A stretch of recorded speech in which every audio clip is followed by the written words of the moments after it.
Thank you very much, and thank you all for staying around. This will be a departure from big data down to fairly small data, but data that is important in protecting the human rights of a very vulnerable group of people. So as you heard in my introduction, I work at the Human Rights Program at the University of Minnesota, and for about the past decade, I've been working with colleagues on various issues in Mexico. And so I'm going to tell you about one of these projects that we're working on, which is an observatory on disappearances and impunity in Mexico.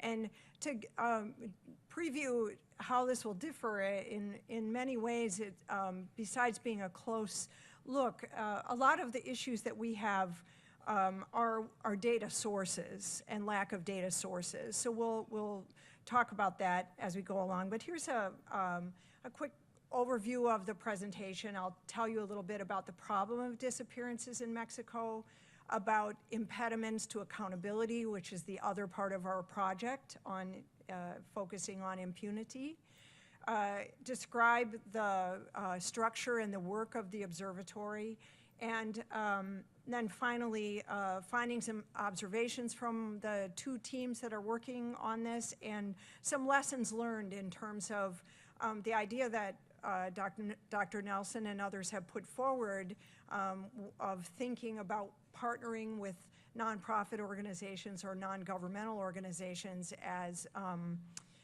in our research work, and what are some of the complexities that go with that.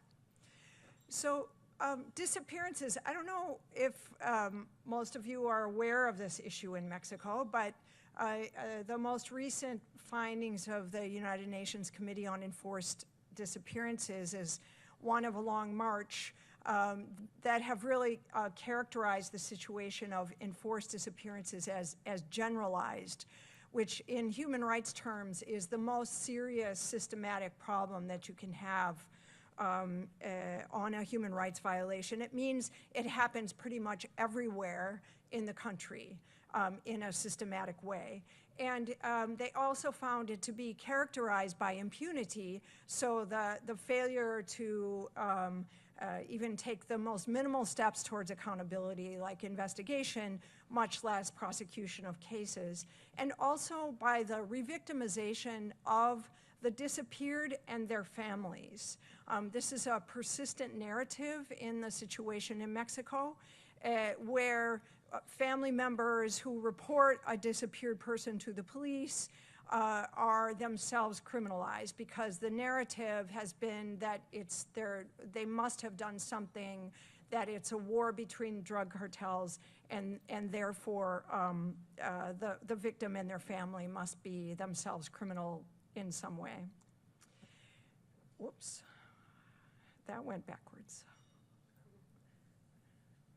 I don't know how that happened.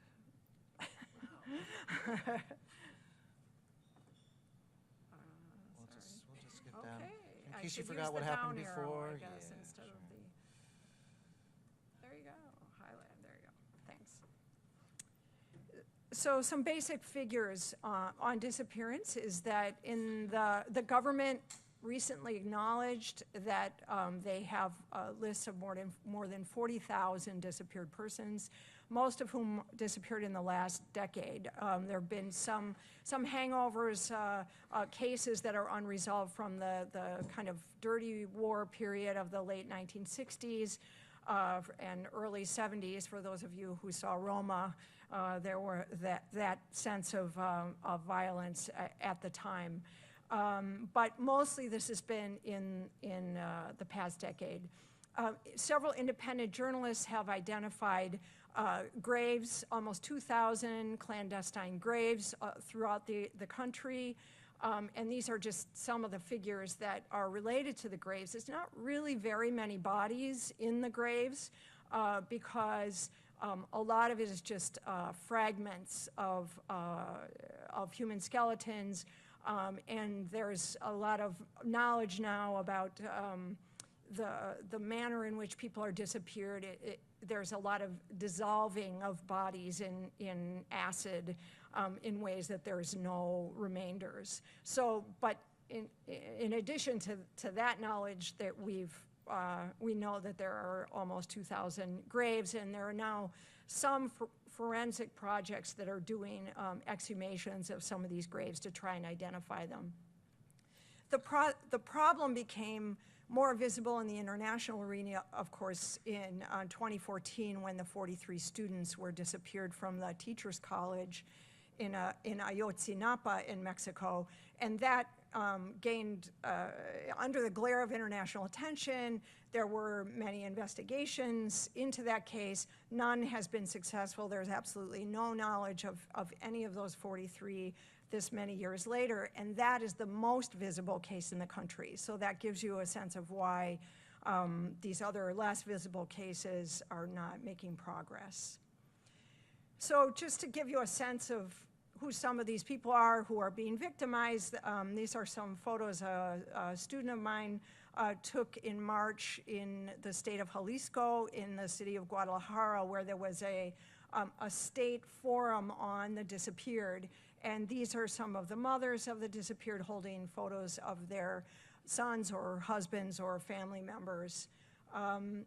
There are very many small collectives of mainly mothers, some family members throughout the country, who are doing everything they can to try and locate their loved ones, to the extent of going out and using drones to find potential areas where there might be grave sites, taking rebar, and they've become experts at poking into places to try to find these clandestine graves that, and they've been doing this all almost without any kind of help from the government, certainly from the government, and the NGO community is really under-sourced to try to address the problem as well.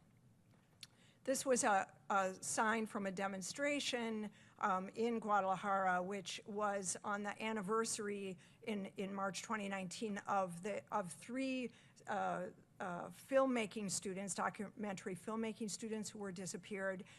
They actually did investigate that case. It seems it was a case of being in the wrong place at the wrong time. The reason that the case gained public attention is that one of the famous Mexican film directors, Guillermo del Toro, went to this film school and he publicized the case, and so it gained some international attention.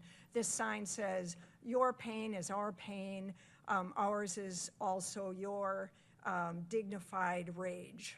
And you'll notice that it's from the EZLN, which are the Zapatistas, who are the indigenous guerrillas who still control part of the state of Chiapas after a successful small revolution back at the turn of the millennium. So just, it's always helpful to give you a sense of who these people are and that we're working with, so that behind the data, who are the faces. Here is a slightly out of date, but at least gives you a sense of what the statistics are, or the places are where they're the most disappeared. You'll see the states, the red states are, of course, the worst, the most disappearances, and most of them are along the border with the United States. And so, of course, the reasons behind the disappearances are very much pertaining to the war against the cartels, the war against drugs, that was the response of the president in 2006 at the time, who believed that a military response to the drug violence was the right response, and sent troops who were pretty well untrained to handle civilian violence, criminal violence, and it resulted in actually a huge spike in violence in the years 2010 and 2011 in particular. And so there's no doubt that the drug violence is the driving force behind these disappearances.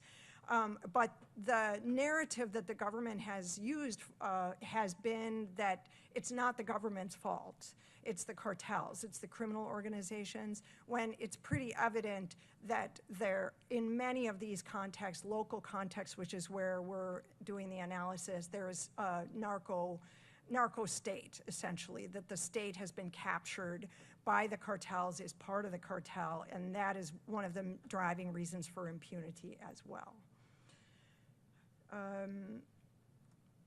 So let's just briefly define what we mean by a disappearance. Under international law, the crime of enforced disappearances is one of the most serious human rights crimes. It's in some cases a crime against humanity, which is criminalized, or which can be prosecuted at the International Criminal Court. But our context of narco violence creates a different type of victim than the early political dissidents who, in the southern cone of South America, of Latin America, who were kind of the archetypes as to what a disappeared person was in Chile or in Argentina. Instead, this kind of people who are being disappeared are not being disappeared for their political beliefs. They're just being disappeared for slave labor because they might have some skill that is useful to the cartel or the organization, or in the case of young women, for sex trafficking. So are these, so the question is often in legal terms, are these enforced disappearances? So our study, in order to somewhat sidestep this, because we're not filing legal briefs in this, we're trying to generate information, uses the term disappearance as a generic category, because the international definition, as you'll see, requires at a minimum the authorization, support, or acquiescence of the state. And so we can't prove in every case that the state is involved. And so there are two ways to think about it. One is the context of impunity, and the failure to investigate these cases comes very close to acquiescence. And the second is that we've actually found in our data collection that there is a lot of state involvement in these cases, even if they're acting in collusion with organized crime. Oh, I keep hitting the wrong buttons. So the next part of the question is then, what do we mean by accountability? Are we looking for prosecutions in these cases? And what we're trying to do, and I'll explain our databases, is kind of look at the data that we have about disappearances and see how it connects up to state responses for those disappearances. Because in human rights terms, it's the state that is primarily responsible for finding some justice in the case, whether that be just an acknowledgement of the disappearance, a legal certificate to the family members that the person has disappeared and they are therefore eligible for financial reparations, much less an investigation and criminal prosecution. So we, in human rights terms, are thinking about accountability as an explicit acknowledgement by the state that grave human rights violations have taken place and that the state was involved in or responsible for them. So when I use that term, that's what we have in mind.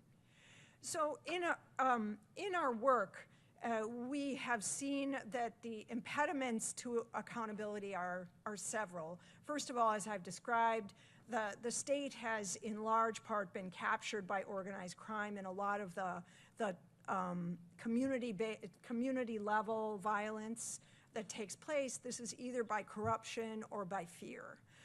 And a lot of state officials, a lot of candidates have been murdered, a lot of mayors get murdered, a lot of police get murdered, and journalists get murdered who try to stick their neck out too far to resist the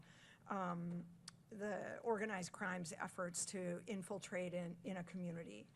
We also are faced with severe institutional weakness in the government bodies that would be most responsible for investigating and prosecuting in these cases. So there's a lot of incompetence among police. It's a very poorly trained force. They don't know how to get evidence, and so it's done in ways that can't really be used effectively in cases. Political parties are the ones who often put officials in office, and they will put their friends in office and not people who have any kind of training. And then finally, we find among press and even among people who should be prosecuting that there's a lack of knowledge about the crime, about the facts of the case, but there's also a lack of knowledge about the law. So this is our collective observatory on disappearances and impunity in Mexico. This is a recent meeting we had in Mexico. Both our teams from Flaxo in Mexico, which is an institute on social science research in Mexico City, and we also are partnering with the National University of Mexico. And the three co-PIs include my colleague Lee Payne, who is from the University of Oxford. Karina Ansolabere is the woman on the far right, and Lee is the redhead in the back, and you see me. And these are teams of students from Minnesota and from Mexico who are working on the two different parts of the project. So the first motivating questions that led us to establish the observatory are these: who did what to whom, and what was the state response to that? And the reason we chose these questions is, as academics, we felt like we could use some social science research skills to try to shed some light on a situation where there was very little information about the disappearances. Up until, even though the spikes in disappearances were largely in 2010, 2011, we're experiencing another spike now, it wasn't really until 2014 that the governmental bodies and non-governmental bodies even began to realize just how severe the problem was. And in part that's because, again, the victims are not high-profile elite members of society. They are students, workers. They tend to be poor and not have the kind of connections that would lead to social outrage in their own communities or internationally. So on the first project, which was based in Mexico, we chose to analyze whatever public sources of information or private sources of information we could find. So the first most obvious place to look was the non-governmental organizations, the human rights NGOs working on these cases. We also thought about court files, government human rights organizations like the National Commission on Human Rights, mainstream media reports, and then thought about social media, which is interesting in light of the conversation about media data. So we decided in our respective spheres that the best place to start was the human rights NGOs in Mexico, and that the Minnesota team would work on media reports because we could access them from a distance. So the Mexico team worked with two particular NGOs, one in the state of Nuevo León and one in the state of Coahuila, that actually were documenting human rights abuses. And what we have found is that that even though there's a fairly robust human rights community in Mexico, that not a lot of organizations are actually doing the case-by-case documentation that you need to collect the data that we wanted to systematize. But we found two very good ones. And we established relationships with them. We had to find some outside funders to provide some money to those NGOs so that they wouldn't have to use their precious staff time to organize their data for us academic researchers. So there's a lot of ethical and practical questions that come with working with people who are engaged in an urgent practice. And so they weren't sure that our study was going to be of any help to them. They're busy interviewing, defending people in court. They don't necessarily have the time to go through and organize the information that's in their files. But they agreed on a confidential basis to allow us to use their files. And so our database on NGO files is by first name only of the victim, and is not going to be released. We've used Qualtrics as the survey, and that is located at the University of Minnesota, so it has that extra layer of security. It's outside of the country, and we do not plan to share that data. Our problem, as you can see, is that with smaller NGOs, they had little experience. A lot of the families groups, like the mothers I was showing you the pictures of, documentation is not a priority. Search is the priority.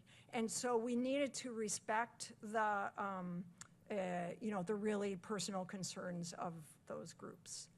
So the methodological approach was first partnership with these NGOs, second, an initial analysis of the context within each state. So we did contextual analysis of we chose 6 states, and for each state we're doing a lot of background information about social and economic indicators in addition to the human rights violations. You can see our databases by comparison to the things we've been talking about before, very small. So we have 548 cases in Nuevo León. That means individual disappearances over that period of time, and 729 in the state of Coahuila.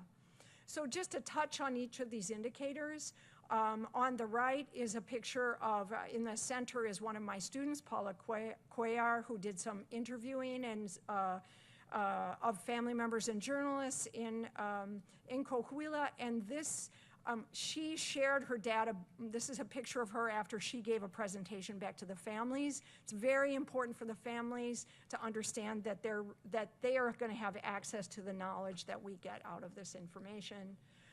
On the left is a picture of the first press conference we did after we released our first report on Nuevo León, with colleagues from various NGOs who had assisted us, and some of the mothers. So in terms of context, as I was mentioning, here I just grabbed some screenshots from our first reports, and this, for instance, is an indicator of human development in the state of Coahuila, which is one of the states we're working in, which is in the blue. And you can see that Coahuila is in the blue, the national figures are in orange, and Mexico City is in gray.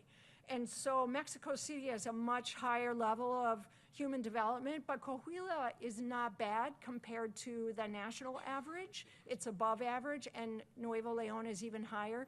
And this was an important finding for us to understand that this is, while there are a lot of poor people who are being disappeared, these are not poor states. There's a lot of industry, a high level of GDP in these states, and that was interesting for us to understand. In terms of who did what to whom, simply what I've been telling you, this is the brief findings from Nuevo León. It's the young, the poor, typically male, something like 75% are male, and the types of people in Nuevo León who were being disappeared are particularly drivers or tradesmen, and then for females, they were domestic workers. So those are the kind of, we can pull out from the database and look at the patterns and see what we can. An example of answering the question by whom is in the state of Nuevo León, where the narrative was that these are criminal, the victims are criminal and the perpetrators are criminal, and that we found that narrative to be false. That there were almost as many on the left side as the bar that shows state agents involved in the disappearances, and on the right side, slightly higher are criminals or private persons, not necessarily criminals, but like spousal or domestic violence, that kind of thing. So we're able to counter some of the national narratives. We can also find out where, we can also show where the disappearances take place on a kind of county basis within the state, and this is the state of Coahuila. There are 2 red spaces, one, the largest city, Saltillo, which is the capital on the bottom, and then in the north, Piedras Negras is a very small place, but it has a very important passage to the United States, and those are the 2 places where most of the disappearances took place. So let me skip ahead to the media study. I have only a few minutes left. And at Minnesota, we're exploring a different set of data, and we're looking at how the media represents disappearances, and under what conditions do journalists contribute to accountability. So something that's important to us is applying our research to questions that will be helpful in advancing human rights in this context. So we're not just looking at the data to find out what interesting, unusual things we can find from it. We're actually trying to think about how this data can provide some accountability or protection. So our approach has been to analyze press accounts by state on a state-by-state basis, the same 6 states that we're doing the NGO interviews or research in. And we also followed up with media interviews. We are not inhibited by confidentiality. These are press sources, so we intend to make this database public in December. And we have coded thus far in 3 states. We're on our 3rd iteration of a database. I'm a lawyer, not any kind of a social researcher, but we've brought lots of people in, and we've learned, and we've restructured the database, and we're now on the 3rd iteration. We have 3 complete states with 531 cases of disappearance, and there's an average of 5 newspaper articles for every one of those cases. So we have students who do the coding, either for credit or some internship. We have graduate students who supervise them. And then in our latest analysis, what we have done is construct something called the Information Politics Index, which is an attempt to understand what is useful data for journalists to report in their stories, and so that we can measure how thorough the press reporting is on particular cases and compare it to the accountability statistics. So that's what we're in the process of doing. We're looking at, we've categorized by 9 variables on data about the victim, about the event, and about the outcome. And we then measure them against state accountability, the number of contacts by state officials, is there an official search, is there a criminal investigation, is there an arrest warrant, and is there an initiation of prosecution. These are all variables that come out of the press articles themselves. And what we found initially is that there is a high correlation. There's when press reports are more thorough, there is more state response in the case. So I'm about to present those findings at a Law and Society conference next week in Washington. We'll get some feedback on that, and then we're going to follow this up this summer with interviews with press to see if there's a causal relationship or if this is just because the state is feeding the press the information. So finally, I think that's my last slide, but I just wanted to mention, to throw out categories of lessons learned in thinking if librarians want to start to work with non-governmental organizations, that sources of information are limited and inconsistent. The second, the second thing you want to think about is just in human rights cases, that while there are wonderful, meaningful experiences for students to learn skills on really important cases, and they take this work really seriously, in terms of following up on the information, we can't, except for under very rigid circumstances. We can't really send students in to follow up on the cases for security reasons. They're also slow because there's a lot of articles to code, and we have to retrain a new group pretty much every semester to do so.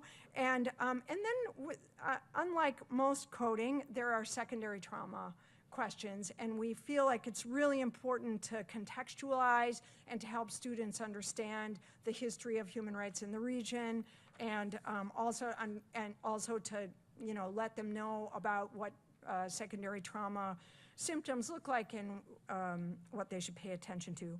And then finally, and really most importantly, is why are we doing this documentation? Are these the priorities of the victims, or is it, this is a different kind of research than something, we want to move the public policy and research agenda, but we have real life victims and their families who are at stake. Is our goal to further accountability? Is our goal to create memory? Or is our goal more purely research? And those are things that we have worked collectively on in Mexico and Minnesota over the past 4 years as we've been doing this project. And we've gotten a lot of really good feedback from the NGOs and the family members who feel like it's been worth it for them to engage with us, and that's very important feedback for us. So thank you for your attention.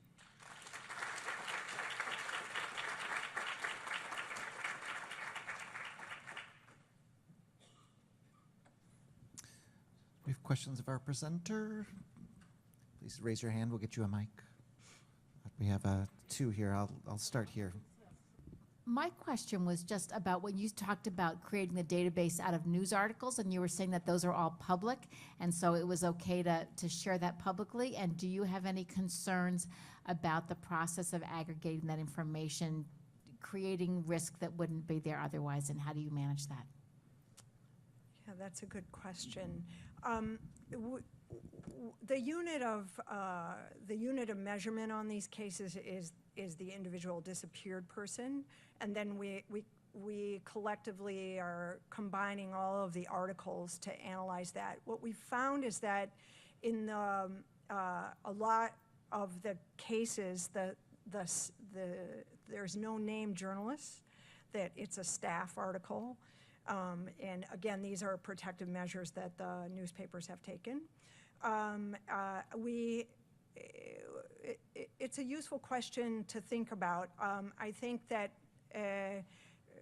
there's the cases that are reported on are there's minimal reporting. There's only, for instance, in the entire state of Nuevo Leon, where there's at least 4,000 disappearances, there are 166 cases reported on by the press. So those tend to be the higher profile cases to begin with. So I don't think we're adding any risk to the victims or their families in that case. And what we're trying to do also is not to necessarily blame the press and say, well, you're not doing a good enough job reporting, but to suggest fairly simple ways that they can do better reporting in ways that would impact accountability. Hi, Barbara. Mark Watson, University of Oregon. Thank you for your presentation. I was just wondering if your program has any relationship with the library at the University of Minnesota or other units on campus that might be willing to assist you with, data storage, or is there anybody else that's part of this? Yeah, Okay. Thank you for that. We initially went to our librarian, and the databases that we've used for press articles were Factiva, which was pretty much the only Latin American database that we could find. And so initially, we were just limiting ourselves to Factiva to try to maintain some integrity. And we just realized it just wasn't adequate. So we worked with the librarians to get the most out of Factiva, and then we moved to a second stage, which was to recognize that if we found a named person in an article in Factiva, that we would then Google it and come up with as many other sources as we could about that case. So those have been our two primary data sources. The Qualtrics database is not library in particular, but it's been a huge source of support from the University of Minnesota to this project. Just having a secure database, a secure survey source, and we're able to, what we do is we register all of our Mexican-based researchers with UMN email addresses so that they can access it that way, and that's proven very functional. I was just talking to a friend and saying, yeah, I should have found out, are there any University of Minnesota librarians here? Yay! We'll talk. I think that there are probably ways moving ahead that we can do this. As you can see, it's a bit of a boutique project. It doesn't. We could use a lot more coders, but it doesn't take a lot of space. It's not difficult to analyze. It's more in the ethical construction and then the work with the student coders that has slowed us down.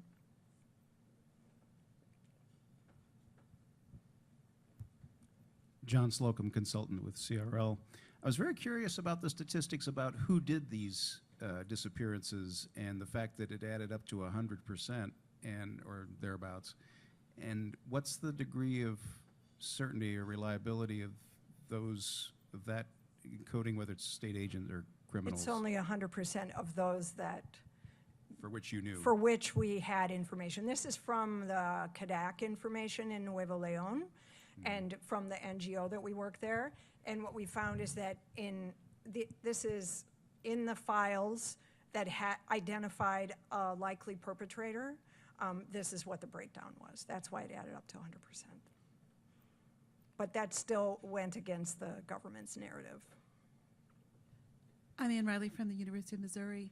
You said you're going to make this information public. Do you have plans as to where you're going to store this database? How you're going to make it public? So Flaxo, our partner in Mexico, has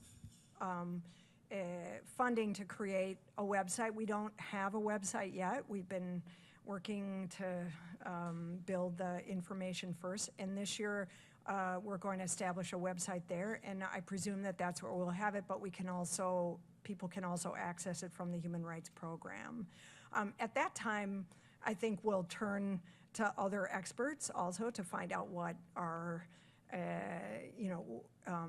the best ways to display this information and for people to be able to access it.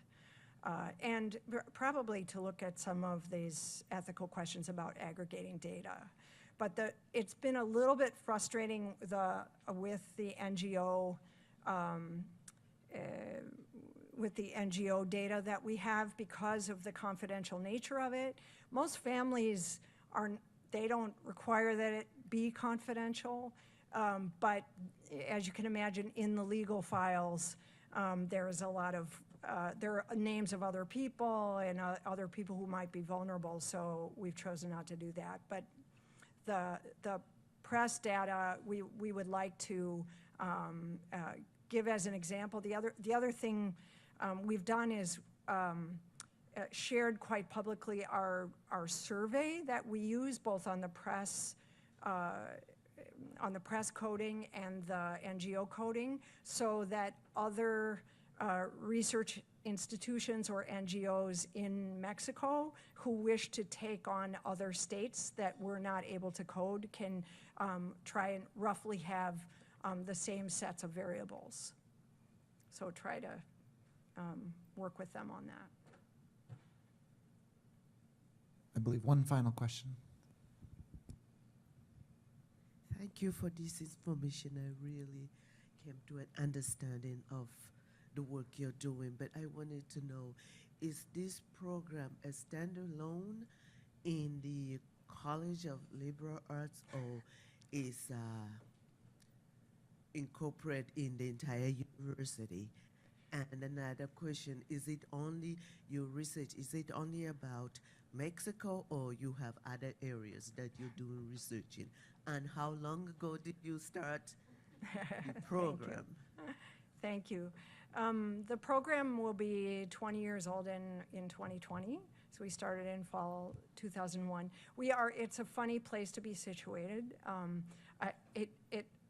The Human Rights Program is in the Institute for Global Studies, which is an interdisciplinary department within CLA. So if you look at an organizational map, we're kind of a small little organization there. But the truth is we operate all across the university and have had tremendous internal support from the provost and the university for investment in human rights scholarship across the university, and we administer those funds as well.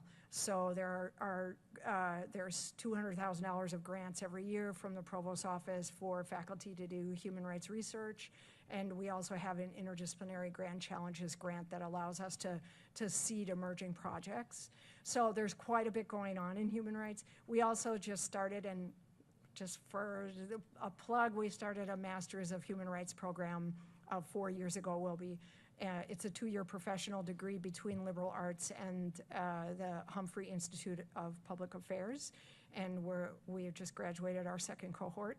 And it's a great program, and a lot of the students who work on that work on projects like this, but not all on Mexico. That's just my research. I wanted to ask if you have students from other areas coming to volunteer or do internship with you. So from other areas of the university? Yes. Absolutely. On this project, basically, if you're bilingual, you're in. And so one of my main researchers this summer is from the Department of Spanish and Portuguese. She's basically a literary scholar, but she also happens to be a former journalist from Mexico, so she's going down. And we've had law students, public policy, other PhDs, and undergrads. We use undergrads, that's a labor of love, but they work really hard. They're slow, but they can do the coding, and as long as you have people there cleaning the coding, it's perfectly fine. So we often get, somebody who's a Latin American student or of Latin American ancestry who hears about the project and comes and joins it. So it's been a really great, positive way for students to feel like they're using their academic skills in a way that is promoting human rights. Thanks. Thank you, Barbara. Please join me in thanking her and all of our session presenters.